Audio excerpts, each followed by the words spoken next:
Թանգարան ինստիտուտը, ինչպես եւ նախորդ տարիներին, մեծ կարևոր ձեռքբերումներ ունեցավ նաեւ այս տարի, դեռևս նախորդ տարվա այս ապրիլի օրերին շատ կարևոր նվիրատվություն ստացանք Սողոմոն Թեհլերյանի ձեռագիր օրագրությունը, որից հետո կարծես նվիրատվությունների շղթա սկսվեց թանգարանում, եթե ուղղակի շեշտեմ մի քանի կարևոր նյութեր, որոնք ստացել էինք, դա ուրեմն շուրջ 59 բնօրինակ լուսանկարներ էին, Լեռան ինքնապաշտպանության հետ կապված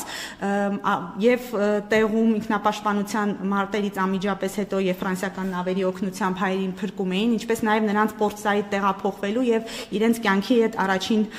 դրվագները։ Կարևոր ուրեմն նվիրատվություն ստացանք նաեւ 1920-ական թվականների Ղազիրի որբանոցում գործված գորգ, որը որ շատ լավ պահպանվել էր մեր ամերիկահայ ցեղասպանագետ Վահրամ Շեմասյանի կողմից, ինչը նույնպես մեր կարևոր ձեռքբերումներից է եւ տարվա ընթացքում նաեւ բավական մեծ թվով օսմաներեն փաստաթղթեր, սեփականության վկայականներ, լուսանկարներ եւ այն ամենը, ինչը որ վերաբերում է Թանգարան ինստիտուտի գործունեությանը։ Ուղղակի այստեղ ցանկանում եմ նշել, որ բացի նմուշներից նախորդ տարվանից Թանգարան ինստիտուտը նոր ուղղություն է գործունեության որդեգրել, դա արխիվային նյութերի հավաքագրումն է եւ այս ուղղությամբ առանց խորանալու թե որ երկրներից են հավաքագրվել նյութերը, ասեմ, որ մոտ 50,000 արխիվային նյութ ենք արդեն կարողացել ձեռք բերել, ինչը խիստ կարևոր է մեր գիտական գործունեության ծավալման, ընդլայնման առումով։ Գիտական գործունեության թեման շարունակենք, պիտի խնդրեմ ներկայացնեք, թե գիտական հանրության շրջանակում մեր ունեցած նմուշների, մեր ունեցած բացահայտումների հետ կապված հանրայնացնելու ուղղությամբ ինչ աշխատանքներ են տարվել։ Հայոց ցեղասպանության թանգարան ինստիտուտը արդեն բավական վաղուց երկու գիտական ամսագիր է հրապարակում, հայերեն լեզվով եւ անգլերեն լեզվով։ Մեր երկու ամսագրերն էլ բաց հասանելիության են, ինչը նշանակում է, որ բոլոր մեր հրապարակումները, որոնք տպագրվում են այդ ամսագրերում, հասանելի են ընթերցողների լայն շրջանակների համար, ինչը ցեղասպանության մեր ուսումնասիրությունների տարածման կարևոր հարթակ է մեզ համար։ Մեր գիտաշխատողները տպագրվում են ինչպես հայերեն, այնպես էլ անգլերեն լեզուներով, հայոց լեզվով տպագրվում էինք միշտ, շարունակում ենք տպագրվել մեր հանրույթին տեղեկացնելու համար մեր հետազոտությունների մասին, քանի որ մեր ուսումնասիրությունները կարդում են նաև մեր ուսանողները, ուսուցիչները եւ հույս ունեմ նաև մեր աշակերտները, սակայն դեռևս նախորդ եւ դրանից առաջ տարիներին նաև պետության գիտության կառավարման մարմինների կողմից հստակ պահանջ կա, որպեսզի մեր հրապարակումները լինեն նաև անգլերեն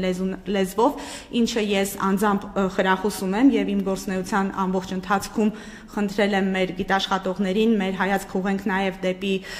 արևմուտք, դեպի մեր արևմտյան գործընկերները եւ ինչպես նախորդ տարի բավական կարեւոր լավ արդյունքներ ունեցանք, մոտ 10 անգլալեզու հրապարակում ունեինք, հիմնականում հոդվածներ տպագրված նաև ցեղասպանագիտության լավագույն ամսագրերում, ինչը մեր տեսանելիությունը գիտական աշխարհում բավական մեծացնում է եւ այս մի քանի օր առաջ կարևոր ձեռքբերում ունեցանք գիտության ոլորտում, Բրիլ հայտնի հրատարակչատան կողմից տպագրվեց մեր Հայոց ցեղասպանության թանգարան ինստիտուտի 6 գիտաշխատողների աշխատանքը, գրքի խմբագիրը ես էի, նաև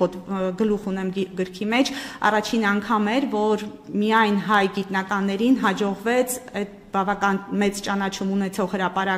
հրատարակչատան կողմից գիրք ստեղծել, գիրքը նվիրված է Հայոց ցեղասպանության ժամանակ երեխաների բռնի տեղափոխման թեմային եւ այդ առումով բավական ողջունելի եւ կարեւոր նախաձեռնություն էր մեր կողմից, այստեղ ուզում եմ շեշտել նաեւ Երևանի պետական համալսարանի դերակատարությունը, քանի որ տեղի հայագիտական ուսումնասիրությունների ինստիտուտի կողմից Բրիլի հետ համատեղ ստեղծվել է նոր շարք, որը որ կոչվում է